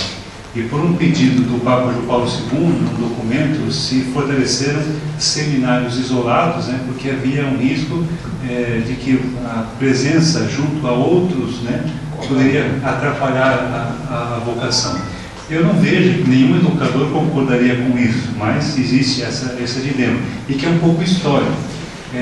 Não sei se aqui temos alguma irmã religiosa, mas quando os padres iam estudar em Roma, estudavam um curso e vinham diplomados em teologia. Quando a irmã estudava em Roma, na mesma faculdade, ela vinha diplomada em ciências religiosas, como se o título dela, por ser mulher, era inferior. No século XVI, uma mulher chamada Lucrécia faz um doutorado em teologia e quando ela defende a tese, a banca nega a ela o título de doutora em teologia, mas aceita entregar o título de doutora em filosofia. E só no século XX que uma leiga alemã se torna doutora em teologia, a primeira delas. E hoje nós temos muitas doutoras, muitas mestres, muitas pessoas que estudam, que se formam. Acho que hoje, pelo dado do MEC que eu sei, a maioria dos bancos escolares de teologia são ocupados por pessoas que são leigas. O que é uma carência que nós temos, que estão apenas nos centros, do que nós temos que expandir isso mais para outras localidades. Aqui vocês não têm, quem quiser fazer teologia, seja os seminaristas, o padre que quer continuar estudando, ou o leigo que quer se formar, ou tem que ir para Marília, né? Ou vai para Londrina, ou vai para São Paulo. Isso se torna inviável. Então, qual é o papel da diocese, qual é o papel das outras dioceses, do canal, em entender essa formação? Então, e a formação ela passa por todo esse processo. Na questão que você menciona dessas vestimentas litúrgicas, eu não sei como que é aqui em Presidente Prudente, mas Curitiba é uma cidade que tem uma postura de cidade conservadora, mas de igreja muito aberta, muitas pastorais, muito ativa. O Rio é uma cidade muito aberta, mas de uma igreja muito conservadora. E o que me assustou muito lá no Rio é a quantidade excessiva de paróquias que as missas são em latim. E não pensem vocês que são padres de 60, 70 anos. São padres recém-ordenados do seminário que rezam a missa apenas em latim. E o curioso é que nem eles sabem o que eles estão falando, porque eles não entendem o latim. Eles apenas repetem aquele discurso. Um dos bispos auxiliares, Dom Paulo César Costa, é muito crítico a isso. Ele fala assim: são pessoas que têm uma saudade de um tempo que nunca viveram. É um pouco um movimento da pós-modernidade, porque o mundo hoje é tão complexo, é tão plural, é tão estranho, e aí qualquer local que dê uma pseudo-segurança, as pessoas se agarram. Seja isso num movimento político mais rígido, né, mais extremista, ou seja isso numa atitude humana e também no aspecto religioso. E aqui no Evangelii Gaudium, o Papa Francisco faz duras críticas a essas posturas. Ele fala de uma espiritualidade não encarnada, uma espiritualidade que não é um mundanismo. Ou seja, ele chama de múmias de museu. Ou seja, isso foi importante lá atrás, mas hoje isso não serve mais. É bonito, talvez? Não sei se é bonito, vai gosto para cada coisa. Mas eu não sei se isso alimenta. Respeito as pessoas que gostam, peço desculpa se foi um pouco crítico a isso. Mas isso avança muito. Então, nós vemos um Vaticano II que inova. Eu citei aqui o exemplo do Paulo VI, do Papa Francisco, mas temos hoje pessoas que gostam de estar demonstrando aquilo que são no aspecto da vestimenta, no aspecto da postura. Isso reflete uma deficiência do humano, da sociedade e também da própria comunidade. Eu acho que a resposta disso tudo está na comunidade que formam os futuros agentes que vão ser leigos ou que também vão ser ministros ordenados. Lembre que aquele que foi seminarista, antes de ser seminarista, foi um membro da nossa comunidade. Nós apostamos nele, nós incentivamos a tua vocação, nós torcemos por ele e rezamos por ele. É um irmão nosso que está lá para um serviço. Não é mais do que nós, mas está conosco. Agora, como que nós preparamos? E eu acredito que se nós tivermos uma boa preparação na base, por mais que algumas ideologias aconteçam na formação seguinte, ele vai estar firme naquilo que ele acredita. Então, porque um pouco são modismos também, são estruturas que se colocam. Ele vai fazer a teologia do seminário, mas aquilo que o professor fala, ele não escuta. Aquilo, o livro que é para ler, ele não lê. Mas aquilo que o padre 49 fala no site 55, ele escuta tudo. Então são questões que me questionam. Nós, antes do Francisco, nós havíamos alguns pregadores midiáticos católicos muito papistas, muito católicos fervorosos. Se você entrar nessas pessoas que você sabe quem são, nas redes sociais deles, nos blogs deles, e vasculharem até o ano passado, raríssimas ocasiões vocês vão ver mencionado da pessoa do Papa Francisco. Porque a pessoa do Papa Francisco questiona essa eclesialidade. Tipo, a maneira como o Papa se despoja de tudo. O que é importante? Não é a roupa que é importante. Nem como que chama? Solidão. Ele pega e joga para a pessoa joga um outro para ele joga. Então, ele desacraliza o papado. E quando fala não é que o papado não é sagrado, mas ele deixa o papado mais próximo. Já se chama de bispo, não se chama de papa. Então são algumas questões. Agora, o que você fala é bastante grave e deveríamos reforçar a comunidade, o senso da fé e uma formação desde as bases. E eu já falei isso na CNBB para os bispos todos. Em 2014 eu fiz uma palestra, falei para todos eles, nós deveríamos ter formação onde na mesma sala estejam presentes candidatos ao presbiterato, candidatos ao diaconato, religiosos e leigos. Eu entendo que vai chegar algum momento onde a formação específica deve fazer um migrar para um lado e outro migrar para o outro. Mas se nós convivermos juntos numa formação desde cedo, a vivência comunitária depois vai ser melhor. E eu somaria ainda os nossos irmãos protestantes, que poderiam também congregar conosco nessa formação. Então acho que passa por aí. E só isso evitaria esse punhado de documentos que nós fazemos e que são bonitos, mas que nós não seguimos. Por exemplo, aqui no documento da família, o Papa fala que não existe mais condenação, existe integração e misericórdia. Integração e misericórdia. Ninguém está condenado e ninguém está excluído, também do sacramento. Existe aqui um comentário que ele faz, ele coloca uma nota, onde ele fala do acesso à Eucaristia, ele repete, a Eucaristia não é um remédio para pessoas, não é um prêmio para pessoas santas, mas é um remédio para todas as pessoas. E a consciência da pessoa e a comunhão com a comunidade é que ela dizer o tempo se essa pessoa vai poder ter acesso ao sacramento. Não é um dado jurídico canônico. Agora, isso vai ser seguido? Isso vai ser usado? Não sei. Então, é só uma conversão pastoral madura, firme, que pode mudar essas questões. E com certeza a sua preocupação ela é minha e de muitos colegas e amigos que fazem aqui. Uma igreja que possa conviver com o diferente, mas sem o diferente como se fosse algo único, algo que se torne maior. Agora, é comum às vezes nas redes as pessoas chamarem os outros de hereges, né? E aí eu sempre digo assim, que depois do Vaticano II não existe mais o herege, porque a igreja ela passa a dialogar.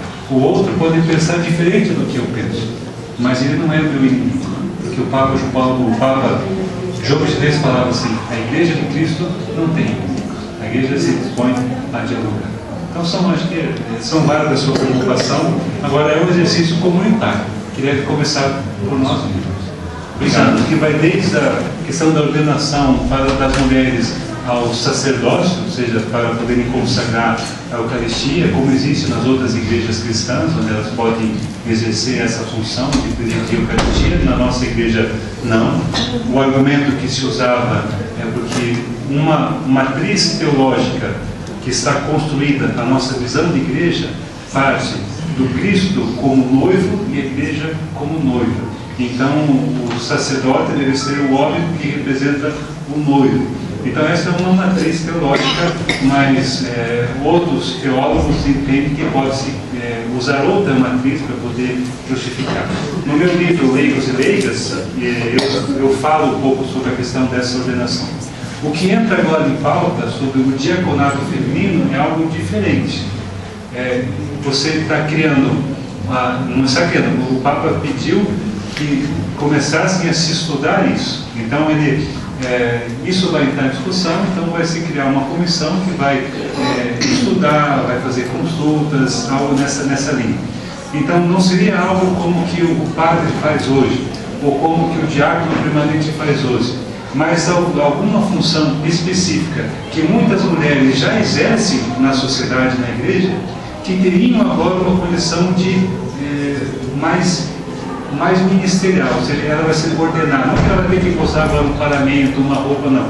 É tentar reconhecer mais canonicamente ou mais juridicalmente, não sei, essa ação da mulher que ela já exerce, mas salvaguardando o feminino da mulher, aquilo que ela é a sua feminilidade, para que ela não se torne não masculinize a mulher. Então isso vai estar em discussão. Isso apareceu no Sínodo da Família, foi o bispo da Irlanda que provocou, mas já havia essa discussão. E aí agora o Papa teve um encontro com mulheres que são superiores em congregações religiosas, e ele provocou e pediu que se avançasse nas pesquisas, nos estudos sobre essa ordenação. E aí isso ele não fala do nada. Então aí quando ele falou isso, já naquela site dos jesuítas, Civiltà Católica, saíram muitos artigos já escritos. Aí eles começaram a divulgar tudo aquilo que já está sendo pesquisado sobre essa função. E vocês podem entrar no site da Unicinos, que é a Universidade dos Jesuítas do Rio Grande do Sul, porque eles têm uma função de ressoar tudo que o Papa fala. Então existe lá o portal de notícias do IHU, e tudo que o Papa respira, o que respira sobre o Papa, ali aparece. Às vezes demora 2, 3 dias o que acontece na Europa, mas aquilo você pode até ver comentadores, o que as pessoas acham, os que são contra, os que são a favor, nessa linha, nessa intenção. Algo parecido com isso foi sugerido por Dom Herven para a Amazônia, mas não no aspecto feminino, mas no aspecto da Eucaristia em si. Que Dom Herven apresentou ao Papa, junto com Paulo Zulis, aquele missiólogo que trabalhava com os indígenas, que nós temos comunidades na Amazônia, mas não só lá, também existe no sul do país, que passa 1 ano, 2 sem ter a Eucaristia. E se a igreja afirma nos seus documentos que a Eucaristia é o centro e o ápice da vida cristã, como que essas pessoas não têm Eucaristia? E não tem por quê? Porque não tem padre. Os padres estão na capital, mas não estão nas comunidades ribeirinhas, cujo acesso é longe. E a proposta de Dom Herven, que aí foi apresentada ao Papa, seria algo local, só para essa realidade, que vai resgatar uma prática da igreja primitiva, onde a comunidade celebrante elege aquele que preside, como era na igreja antiga. Então, a comunidade elegia o seu pastor, elegia o seu presbítero, elegia o seu bispo. Então, a comunidade, lembra que eu falei, a comunidade guiada pelo Espírito não pode errar na fé. Então essa comunidade elege o Paulo, o João, o Pedro para presidir a Eucaristia para nós. E essa Eucaristia seria paga. Não seria. Então é uma discussão que está entrando e que não é. São discussões, são assim como pode ser engavetado e acabar, pode frutificar e sair para outras linhas. Existem algumas dioceses no Brasil, mas na África principalmente, e também na Ásia, onde não existe a figura do pároco. Existem apenas padres que peregrinam nas comunidades celebrando os sacramentos. Mas quem exerceria a função do pároco é o que nós chamamos do catequista. O catequista é quem mantém a comunidade, porque é ele que conhece as pessoas e ele que cuida da transmissão da fé. Aí os padres ordenados apenas vão de comunidade em comunidade celebrando o sacramento. Existem muitos modelos de igreja que não são os mesmos que nós temos aqui. Né? E o que temos que ver essas ações e ser criativos. Devido ao adiantado da hora, e amanhã nós temos a ação transformadora na igreja e no mundo, também com assessoria do César. Antes de encerrarmos, eu queria agradecer a cada um e a cada uma por ter vindo, né, por ter acolhido isso que o César fala dessa primavera eclesial, né, que nós estamos passando. Com o Papa Francisco, aqui em mais particular na Igreja do Brasil, com o nosso novo documento. Ano que vem foi declarado pela CNBB o ano do laicato. E nós precisamos estar cientes e conscientes dessa nossa missão enquanto leigos e leigas. Que nós não estamos nas nossas comunidades simplesmente como tarefeiros, mas sim como sujeitos eclesiais que somos. Eu queria agradecer a cada um e a cada uma, que amanhã nos vemos novamente, às 19h30, aqui no Centro Diocesano de Formação.